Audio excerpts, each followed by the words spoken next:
In this video, I will show you how to redeem Sky Squid Game codes in Roblox. So to get started, go ahead and open Roblox on your device and then search for Sky Squid Game. Now in the results, go ahead and click on the Sky Squid Game. And then once you have clicked on it, click on this play button to start playing the game. Now once you're inside the game, you'll be able to find the codes button at the bottom right of your screen beside the shop button.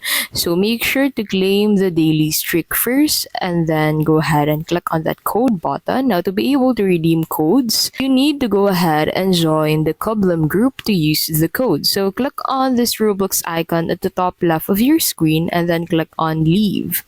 Now once you're in here, go ahead and look for the Discord icon, and then once you find that, click on that and then click on continue.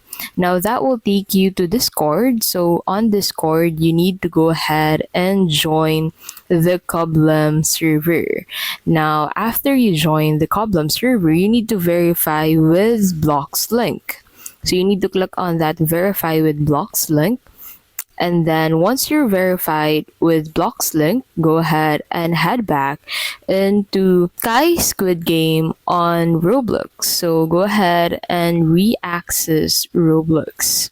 And here, go ahead and reopen the game, and then once you reopen the game, you should be able to redeem the codes now that you're a part of the group. So click on the codes again and try claiming a code into this section. But if you can't claim a code still on the game, then you might need to go ahead and follow the creators on X to be able to claim the codes into the section. So you just need to search for this usernames on X, and then once you follow them, you can go ahead and re-access Roblox and claim your code. And that is how you can basically redeem Sky Squid Game codes in Roblox.